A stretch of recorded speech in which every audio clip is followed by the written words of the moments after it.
அனைவருக்கும் வணக்கம். நாம் இன்று பார்க்கக்கூடிய வாசிப்பு மெழுகுவர்த்தி வாசிப்பு. இந்த மெழுகுவர்த்தி வாசிப்புக்கு எந்த ஒரு தலைப்பும் இடணும்னு எனக்கு தோணலாம். ஏன்னா இதை பிரபஞ்சத்துக்கிட்ட ப்ரே பண்ணி எடுக்கும்போது இது வேணும் அது வேணும், இதுக்கு பதில் சொல்லுங்கள் அதுக்கு பதில் சொல்லுங்கன்னு எதுவுமே கிடையாது. இன்றைக்கி நான் மெழுகுவர்த்தி வாசிப்பை எடுக்கிறேன். ஸோ நீங்கள் எதை காண்பிச்சு கொடுக்குறீங்களோ அதை நான் கணிச்சு சொல்கிறேன். அப்படிங்கிறது போல தான் இந்த வாசிப்பை நான் தொடங்கியிருக்கேன். இப்போ நான் இந்த வாசிப்பை எடுக்கிறேன்ல, இதில் என்னால் என்ன கணிக்க முடியுதோ அதை நான் உங்ககிட்ட சொல்கிறேன். இதில் உங்களுக்கு எது பொருந்ததுன்னு பார்த்து எடுத்துக்கோங்க, பொருந்தாததை தவிர்த்துருங்க. உங்களோட உள் உணர்வு சார்ந்து இந்த வாசிப்பை பாருங்கள். ஓகேவா? நன்றி. இப்போ நம்ம வாசிப்பை பார்க்கலாம். எஸ், இதில் முதல் வரக்கூடிய விஷயங்கள் என்ன அப்படின்னா, என்னால் கணிக்க முடிஞ்சது இந்த வாசிப்பு உங்களுக்கானதா இல்லை. ஆமாம், இந்த வாசிப்பு நீங்கள் இப்போ பார்த்துட்ருக்கீங்கன்னா இது உங்களுடைய வாசிப்பு இல்லை. ஸோ இதை நீங்கள் தொடர்றதா வேண்டாமா அப்படிங்கிறது நீங்கள் முடிவு பண்ணுங்கள். அப்படிங்கிறது போல தான் என்னால் சொல்ல முடியுது. ஆமாம், இதில் உங்களுக்கான விஷயங்கள்ன்றது எதுவுமே இல்லை. இது யாருக்கோ, இப்போ உங்களை சார்ந்தவங்க இருப்பாங்க இல்லையா, நீங்கள் ஒரு அம்மாவாக இருக்கீங்க அப்பாவாக இருக்கீங்கன்னா இது உங்களோட குழந்தைகள் சம்மந்தப்பட்டதாக இருக்கலாம்.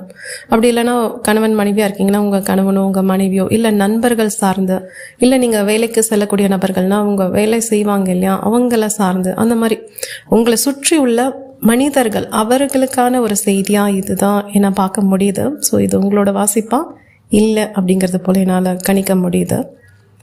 சரி, இந்த வாசிப்பில் இப்போ என்ன வருது அப்படின்னா, நான் சொன்னேன் இல்லையா, உங்களை சுற்றி யாரோ செய்கிற ஒரு விஷயங்கள் அது உங்களுக்கு காட்டி கொடுக்குது பிரபஞ்சம் அப்படிங்கிறது போல இருக்கு. யாரோ இருக்காங்கன்னு சொன்னேன் இல்லையா, இவங்க அவங்களுக்கு பிடிச்சவங்களாக இருக்கலாம், பிடிக்காமல் இருக்கலாம். அது யாருன்னு என்னால் சொல்ல முடியாது. ஆனால் அந்த ஒருத்தர் அவங்க புதுசாக ஏதோ ஒரு விஷயத்த தொடங்க போகிறாங்க அப்படின்றது போல இருக்கு. வாய்ப்புகள் இருக்குது. புதிதாக ஒரு விஷயத்தை ஏதோ ஆரம்பிக்க போகிறாங்க, ஒரு ஆழ்ந்த யோசனை இல்லாமல்.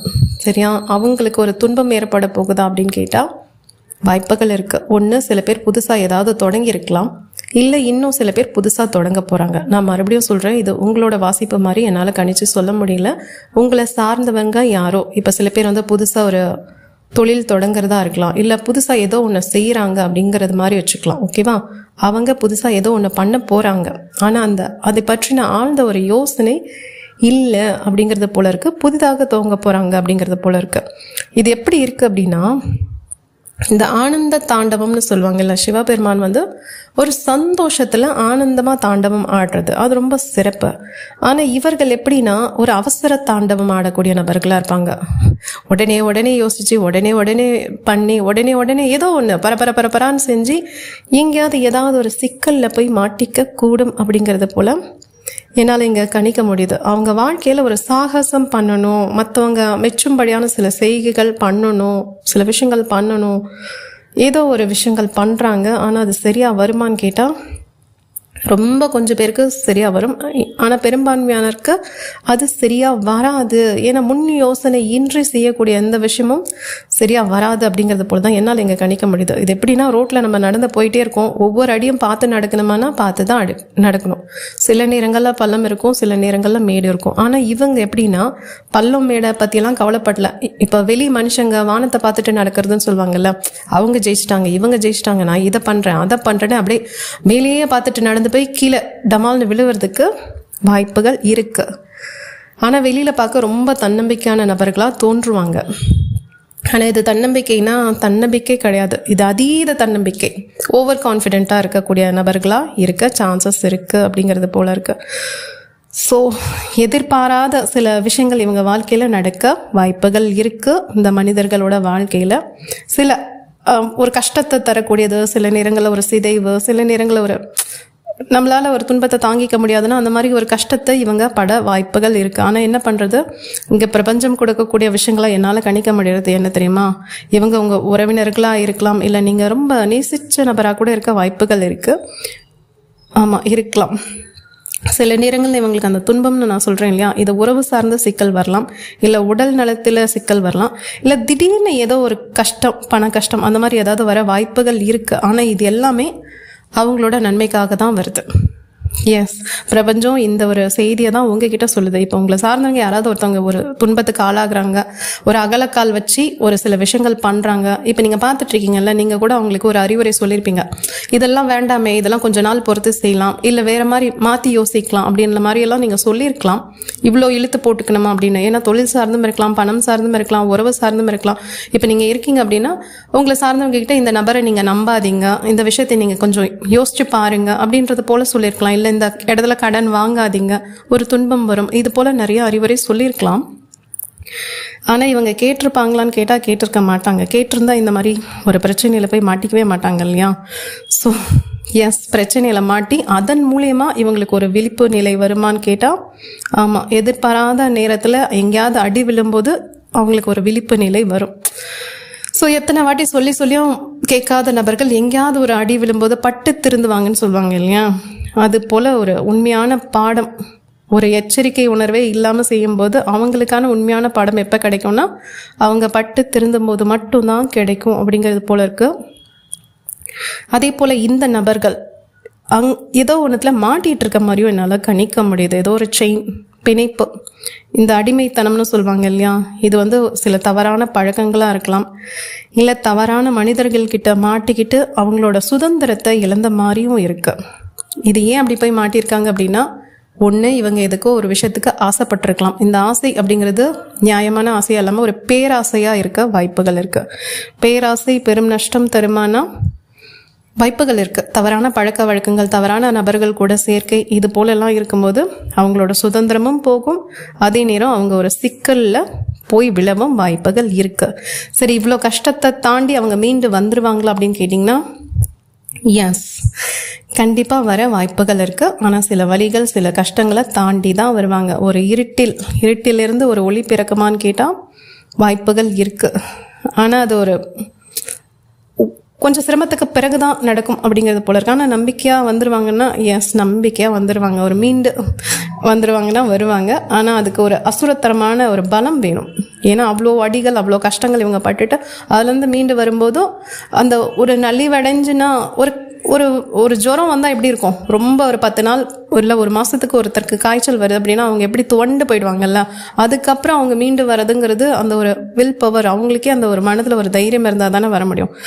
அந்த மாதிரி ஒரு சிதைவுக்கு பின் ஒரு குணம் அடைவார்களானா கேட்டால் எஸ். ஆனால் இப்போ நீங்கள் இதை பார்த்துட்ருக்கீங்கல்ல, நீங்கள் போய் அவங்களுக்கு இதை சொல்கிறதோ இல்லை நம்ம ஏதாவது ஒரு உதவி பண்ணலாமா அப்படின்னா அவங்க அதை ஏற்றுக்கக்கூடிய மனநிலையில் சில நேரங்களில் இருக்க மாட்டாங்க. ஸோ இந்த வாசிப்பை நீங்கள் பார்க்குறீங்கன்னா அவங்களுக்கு ஒரு ஆதரவாக இருக்கலாம், இல்லை ஏதாவது உதவி பண்ணுறதா தான் பண்ணலாமா ஒழிஞ்சு நம்ம போய் ஒரு எச்சரிக்கையாக சொன்னோன்னா அவங்க கேட்பாங்களான்னு கேட்டால் கேட்குறதுக்கு வாய்ப்புகள் இல்லை அப்படிங்கிறது போல தான் இருக்குது.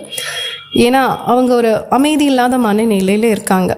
ஸோ இந்த அமைதி இல்லாத மனநிலையில் இருக்கும்போது யார் என்ன சொன்னாலும் அது நம்மளோட காதுகளில் கேட்கும். ஆனால் நம்ம மனதை சென்றடையுமான்னு கேட்டால் அது சென்றடைய வாய்ப்புகள் குறைவு. ஸோ இதெல்லாம் பட்டு மறுபடியும் மெதுவாக வருவாங்க. ஸோ வரும்போது அவங்களுக்கு ஒரு நல்ல மாற்றங்கள் கூட வாய்ப்புகள் இருக்குது. எஸ், ஒரு நல்ல மாற்றத்திற்கான ஒரு நபராக இருப்பாங்க. யாரோ ஒருவங்க அந்த பழைய சூழ்நிலையை விட்டு விலகும்போது, அமைதிக்கான ஒரு வழியை தேடும்போது இந்த சிதைவுகளுக்கு பின்னாடி ஒரு வெளிச்சம் வருதுன்ற மாதிரி தான் என்னால் இந்த வாசிப்பு வருது. ஆனால் நான் சொன்ன மாதிரி இந்த அடிமைத்தனம், இந்த தவறான பழக்கங்கள், இந்த பேராசை, இதெல்லாம் அவங்க எப்போ விடுறாங்களோ அப்போ இதுலேருந்து மீண்டு வந்துடுவாங்க அப்படிங்கிறது போல இருக்குது. ஸோ வாழ்க்கையில் மெதுவான ஒரு சீரான பயணம் ஆரம்பமாகும். அந்த மனிதர் இறுதியில் மாற்றத்தை ஏற்க வேண்டியிருக்கும்.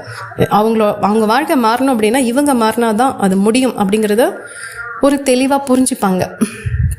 இது எப்படின்னா, இது நாள் வரைக்கும் என் வாழ்க்கை இவங்களால கெட்டு போச்சு, அவங்களால கெட்டு போச்சுன்னு சுற்றி இருக்கவங்க மேலேயே ஒரு குறை கூறிக்கிட்டு இருந்திருப்பாங்க. ஆனால் இந்த அடிபட்டு திறந்துறாங்கன்னு சொல்கிறேன் இல்லையா, இந்த டைமில் நம்ம வாழ்க்கையில் யாரும் கெடுக்கல, நம்ம வாழ்க்கையை நம்ம தான் கெடுத்துட்டு இருக்கோம் அப்படிங்கிற ஒரு புரிதல் ஸோ அதன் மூலயமா அவங்கக்கிட்ட அந்த ஒரு மாற்றத்தை கொண்டு வரும்போது கண்டிப்பாக ஒரு நல்ல விஷயங்கள் அவங்க வாழ்க்கையில் நடக்க வாய்ப்புகள் இருக்குது அப்படிங்கிறது போல இருக்குது. ஒரு சமநிலை, அமைதியான குணம், பிரபஞ்சம் சொல்லும் செய்தி அவங்க காதில் அப்போ கேட்க ஆரம்பிக்கும். ஸோ பாதிக்கப்படுவார்களா அவங்கள சுற்றி இருக்கக்கூடிய நபர்கள் யாரோ ஒருவர் அப்படின்னா கண்டிப்பாக இந்த மாதிரி நடக்க வாய்ப்புகள் இருக்குது. ஸோ நீங்கள் அந்த நிலைமையை தக்க வச்சுக்கணும் அப்படின்னா நீங்கள் அமைதியாக பாருங்கள். உங்களால் முடிஞ்ச உதவி அவங்களுக்கு செய்யலாம். ஸோ பிரார்த்தனை பண்ணிக்கலாம்.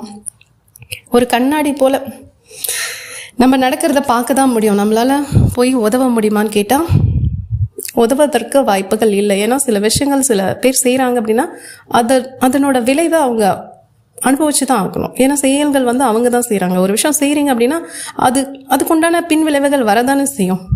ஸோ அது போல தான் என்னால் இந்த வாசிப்பாக பார்க்க முடியுது.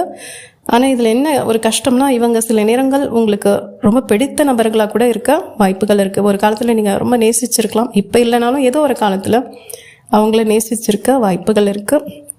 ஸோ இவங்க ரொம்ப உங்களோட அருகில் இருக்கக்கூடிய நபர்களாகவும் இருப்பாங்க. ஆனால் நான் சொன்ன மாதிரி அவங்க சரியாயிடுவாங்க. ஸோ ஏதோ ஒரு விஷயம், இப்போ நம்ம குழந்தைங்க இருக்கோம், நெருப்பை தொடாத அப்படின்னு சொன்னால் அதுங்க கேட்காது இல்லையா? ஏதோ ஒரு கட்டத்தில் எங்கேயோ ஒரு விஷயம், ஒரு தடிக்கு விழுந்தோ இல்லை ஒரு நெருப்பை போய் தொட்டோ ஒரு சூடு பட்டாதான் அது திருந்தும், அதுக்கு அது புரியும். அப்படின்னும் போது வேறு வழியே இல்லை.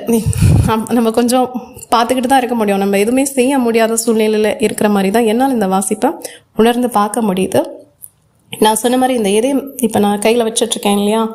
ஸோ இந்த இதயம் பார்த்தீங்கன்னா அழகான இதயம், ரொம்ப நல்ல நபர்களாக கூட இருந்திருப்பாங்க. ஆனால் நாளடைவில் அவங்கக்கிட்ட இருக்கிற அந்த ஒரு பேராசையினால் சில செயல்கள் செஞ்சு அவங்க ஒரு கஷ்டத்தை அவங்க தனக்குத்தானே உண்டு பண்ணிக்கிட்டாங்க அப்படிங்கிறது போல தான் இருக்கும். ஸோ யாருமே கெட்டவங்களெல்லாம் பிறக்கிறதில்ல. இந்த இருக்கக்கூடிய சூழ்நிலைக்கு ஏற்ற மாதிரி கொஞ்சம் கொஞ்சம் மாறி அந்த மாதிரி ஆயிடுறாங்க அப்படிங்கிறது போல இருக்கு.